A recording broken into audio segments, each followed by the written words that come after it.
नमस्कार साथियों, आज का हमारा टॉपिक रहेगा मांग का नियम। मांग का नियम पढ़ेंगे हम और ये वेरी इम्पोर्टेंट लेसन रहेगा हमारे लिए, क्योंकि कई बार पूछा जाता है एग्ज़ाम में। तो सबसे पहले हम मांग देख लेते हैं। मांग क्या होती है? मांग देखो, सामान्य अर्थ में मांग निश्चित समय व निश्चित कीमत पर किसी वस्तु या सेवा की मांगी गई मात्रा ही क्या है? मांग।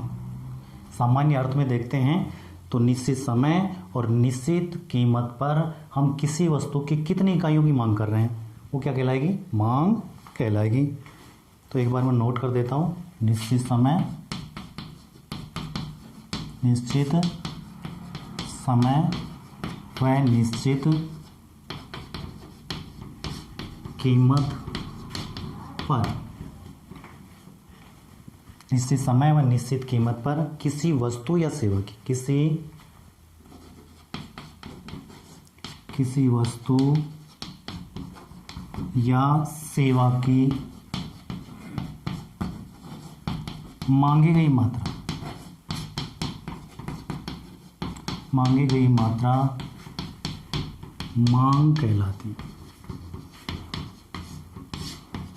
मांगी गई मात्रा क्या कहलाती है? मांग। निश्चित समय व निश्चित कीमत पर किसी वस्तु या सेवा की जितनी मांग की जाती है वही क्या है? मांग कहलाती है। तो कहने का मतलब ये है कि हम निश्चित समय और निश्चित कीमत पर किसी वस्तु की जितनी इकाइयों की मांग कर रहे हैं वही क्या है? मांग है। या फिर इसको ऐसे कहते हैं, विभिन्न कीमतों पर मांगी गई विभिन्न मात्राएं। विभिन्न कीमतों पर मांगी गई विभिन्न मात्राएं क्या है? मांग है। कहने का मतलब ये है कि हम विभिन्न कीमतों पर किसी वस्तु की कितनी इकाइयों की मांग कर रहे हैं, यही क्या कहलाएगी? मांग कहलाएगी। जिस तरह से मान लीजिए यहाँ पे हम कीमत ले लें, कीमत, और यहाँ पे लें मांग मात्रा। मांग मात्रा कीमत जैसे मान लीजिए 2, 4, 6, 8 और 10। कीमत बढ़ रही है, पहले 2 रुपये थी, फिर 4 रुपये हो गई, फिर 6 रुपये, फिर 8 रुपये और उसके बाद 10 रुपये। मांग मात्रा देखो, हम एक बात जानते हैं कि अगर कीमत, किसी भी वस्तु की कीमत बढ़ती है तो उसकी मांग मात्रा हमेशा घटती है, कम हो जाती है। कीमत के बढ़ने पर मांग मात्रा घटती है। तो यहाँ पे जैसे 2 रुपये पर कोई उपभोक्ता 20 इकाइयों की मांग कर रहा था, जब कीमत 4 रुपये हो जाती है, 2 रुपये से बढ़कर कितनी हो जाती है? 4 रुपये। तो मांग मात्रा यहाँ पे घटेगी, क्योंकि 2 रुपये कीमत पर यदि उपभोक्ता 20 इकाइयों की मांग कर रहा है तो यहाँ पे जब उसी वस्तु की कीमत 4 रुपये हो जाएगी तो पहले से कम मांगेगा, यानी 20 से कम इकाइयों की मांग करेगा, तो ये घटा देगा यहाँ पे। इसके बाद 6 रुपये पर कितनी हो रही है? 6 रुपये पर और घट करके हो जाती है 12, 8 रुपये पर और कम हो जाती है 8, और इसके ऊपर ये हो जाती है 4। इस तरह से ये कीमत और ये मांग मात्रा, तो विभिन्न कीमतों पर मांगी गई विभिन्न मात्राएं क्या है? मांग कहलाती है। यही क्या है? मांग है। और अब देख लेते हैं हम मांग फलन। अब पढ़ेंगे हम मांग फलन। मांग फलन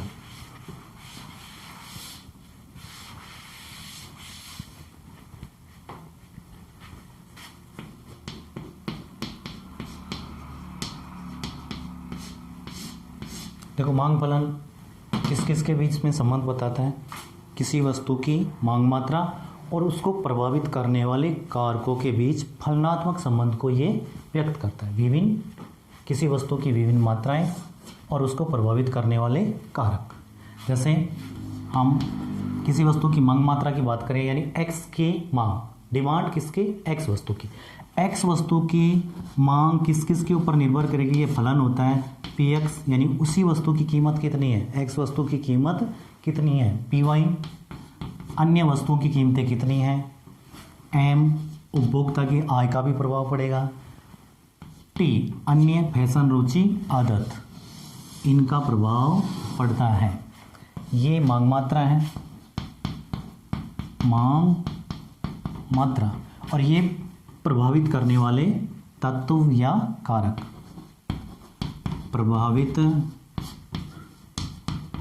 करने वाले कारक। तो इसका मतलब ये मांग फलन किस के बीच संबंध की व्याख्या करता है? किसी वस्तु की मांग मात्रा और उसको प्रभावित करने वाले कारकों के बीच संबंध को बताता है, फलनात्मक संबंध को बताता है। यानी इस मांग के ऊपर किस किसका प्रभाव पड़ता है? सबसे पहले तो उसी वस्तु की कीमत का प्रभाव पड़ेगा। जैसे हम कोई भी वस्तु की बात करते हैं, जैसे घड़ी है तो घड़ी की कीमत कितनी है, इस बात का इसके ऊपर प्रभाव पड़ेगा। नंबर 2, अन्य वस्तुओं की कीमतें, यानी दूसरी कंपनी की घड़ियों की कीमत कितनी है, इस बात का भी उसके ऊपर प्रभाव पड़ेगा। नंबर 3, उपभोक्ता की आय कितनी है, उपभोक्ता की आय का भी मांग पर प्रभाव पड़ता है। और लास्ट में अन्य फैशन, रुचि, आदत का भी उसकी मांग पर प्रभाव पड़ता है। तो ये मांग फलन किसी वस्तु की मांग मात्रा और उसको प्रभावित करने वाले तत्वों के बीच फलनात्मक संबंध की क्या करता है? व्याख्या करता है। तो ये मांग किस किस के ऊपर निर्भर करती है? उस वस्तु की कीमत, स्वयं की कीमत, अन्य वस्तुओं की कीमत, उपभोक्ता की आय, फैशन, रुचि, आदत, इनका प्रभाव पड़ता है किसके ऊपर? मांग के ऊपर। एक्स वस्तु की मांग के ऊपर इन सभी का प्रभाव पड़ता है। और अब हम देख लेते हैं मांग का नियम। मांग का नियम,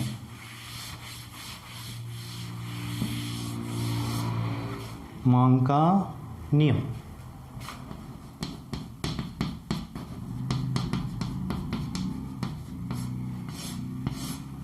देखो, जैसे किसी भी वस्तु की मांग मात्रा है यहाँ पे, और यहाँ पे मांग मात्रा ले रहे हैं हम, मांग मात्रा, कोई वस्तु है एक्स वस्तु की बात कर रहे हैं हम, ये मांग मात्रा यहाँ पे कीमत। मांग का नियम ये बताता है कि अगर किसी भी वस्तु की कीमत में वृद्धि होती है तो उसकी मांग मात्रा घट जाती है तथा कीमत के कम होने पर मांग मात्रा बढ़ जाती है। अर्थात किसी वस्तु की कीमत और मांग मात्रा के मध्य विपरीत या ऋणात्मक संबंध पाया जाता है। कहने का मतलब ये है, और जनरली हम देखते भी हैं, जब किसी वस्तु की कीमत में वृद्धि होती है, कीमत बढ़ती है तो मांग मात्रा घट जाती है, और कीमत के कम होने पर मांग मात्रा बढ़ जाती है। और इसी को कहा जाता है मांग का नियम, क्योंकि कीमत और मांग मात्रा के मध्य कौन सा संबंध है? विपरीत या ऋणात्मक। कीमत बढ़ेगी, मांग मात्रा घटेगी, और कीमत कम होगी तो मांग मात्रा बढ़ जाती है। अब इसको हम तालिका और रेखा चित्र से देख लेते हैं। मांग का नियम एक बार मैं नोट कर देता हूँ, मांग का नियम है क्या। मांग का नियम,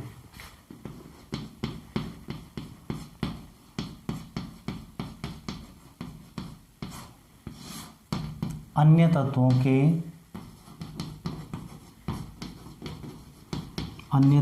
के स्थिर रहते हुए, अन्य तत्वों के स्थिर रहते हुए जब किसी वस्तु की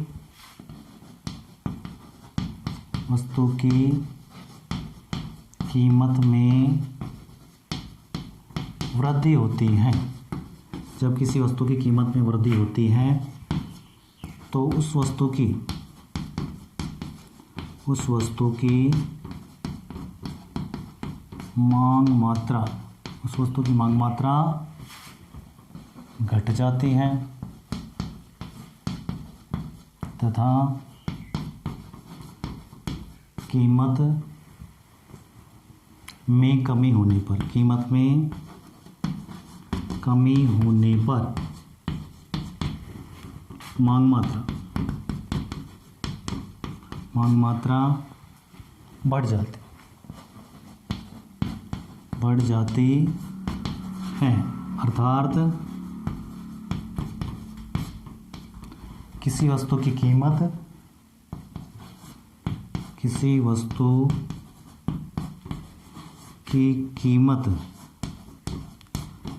व मांग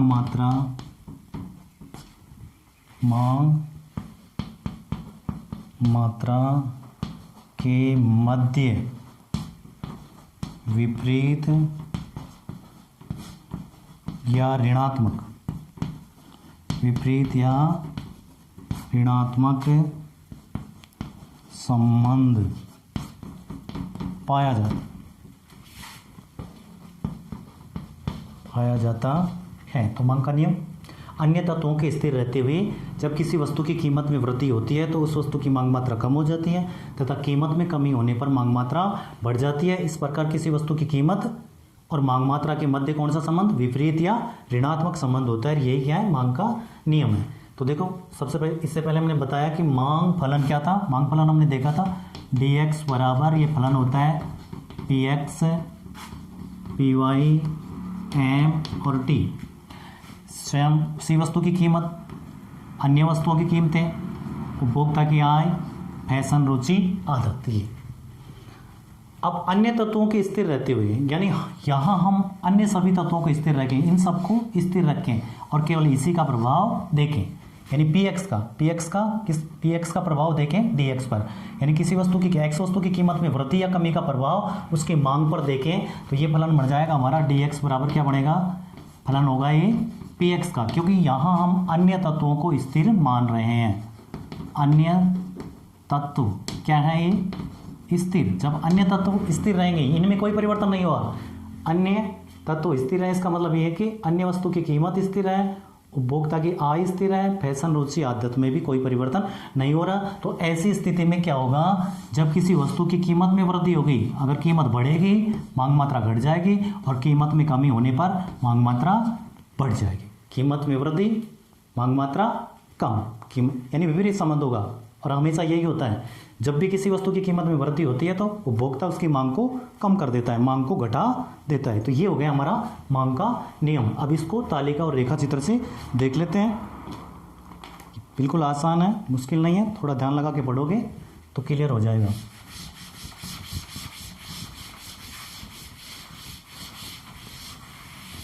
तालिका और रेखा चित्र से इसको देख लेते हैं। सबसे पहले मैं तालिका बना दूं। ये कीमत है, कीमत, और यहाँ पे मांग मात्रा। कीमत और मांग मात्रा की बात हम कर रहे हैं। यहाँ पे 2 रुपये, 4, 6, 8, 10, ठीक है। 20 इकाइयों की मांग कर रहा था, फिर 16 कर दिया इसने, फिर 12, फिर उसके बाद 8 और उसके बाद इसने कर दिया 4। यानी अगर कीमत बढ़ रही है तो मांग मात्रा में क्या होगी, कमी होगी। कीमत बढ़ती जा रही है, कीमत में वृद्धि हो रही है, मांग मात्रा लगातार घट रही है। इसको हम रेखा चित्र से भी समझ सकते हैं। ये तालिका हो गई, इस तरह से हम रेखा चित्र बनाएंगे। ये हमारा वाई एक्स कीमत ले रहे हैं, यहाँ पे वाई एक्स पर कीमत को दर्शाया गया है। एक्स अक्ष पर हम किसको लेंगे, मांग मात्रा को। यहाँ पे लिया हमने मांग मात्रा, वाई एक्स पर कीमत, एक्स अक्ष पर मांग मात्रा, यहाँ पे हमने ले लिया 0।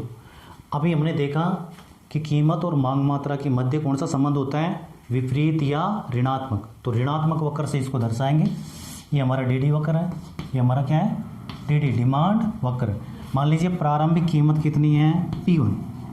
प्रारंभिक कीमत हमारी P1 है और संतुलन आ रहा है कहाँ पे, प्रारंभिक कीमत P1, संतुलन बढ़ रहा है E1 पर, और कितनी इकाइयों की मांग हो रही है, Q1 के बराबर। प्रारंभिक की कीमत OP1 पर उपभोक्ता कितनी इकाइयों की मांग करता है, OQ1 इकाइयों की मांग करता है। अब मान लीजिए कीमत में वृद्धि हो जाती है, कीमत बढ़ जाती है, तो P1 से P2 होगी कीमत P1 से बढ़ कर के P2 होगी, ऊपर की तरफ जाएगी। कीमत P1 से P2 होती है तो संतुलन हमारा बनेगा E2 पर। और ऐसी स्थिति में देखिए पहले से मांग कम हो जाती है, Q1 से घट करके Q2 हो जाती है। अब कीमत में कमी करके देखते हैं। जब कीमत में कमी की जाती है तो कीमत कम होगी, P1 से नीचे आएंगी, P3 कर देते हैं। और जब इसको डैश डैश करके संतुलन देखेंगे तो E3 पर संतुलन होगा। और ऐसी स्थिति में पहले की तुलना में मांग मात्रा में वृद्धि हो जाती है। तो यहाँ पे प्रारंभिक कीमत कितनी थी, प्रारंभिक कीमत OP1 पर कितनी इकाइयों की मांग हो रही थी, OP1 पर कितनी इकाइयों की मांग हो रही थी, OQ1 इकाइयों की मांग हो रही थी। जब कीमत कितनी होती है, OP1 से बढ़कर के OP2 होती है, कीमत OP2 होती है, यानी वृद्धि होती है कीमत में। OP2 वृद्धि, ऊपर की तरफ निशान लगाया मैंने, तीर का निशान ऊपर की तरफ, कीमत में वृद्धि हो रही है। ऐसी स्थिति जब कीमत में वृद्धि हुई तो मांग मात्रा पहले कितनी थी OQ1 और घट करके कितनी बन गई OQ2, कम हो गई।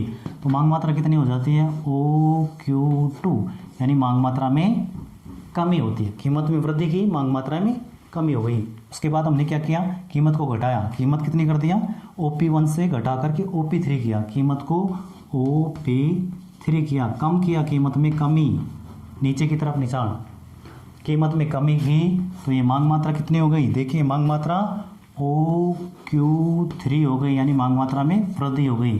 तो ये विपरीत संबंध हो गया। कीमत और मांग मात्रा में विपरीत संबंध की व्याख्या करता है कौन, मांग का नियम। तो ये मांग का नियम हो गया। उम्मीद है आप लोगों को समझ में आया होगा। दोस्तों हमारे चैनल को लाइक करो, सब्सक्राइब करो, शेयर करो और आगे इसी तरह से टॉपिक हम स्टेप बाय स्टेप आगे बढ़ाते रहेंगे। कल की क्लास में आगे देखते हैं ना। Thank you.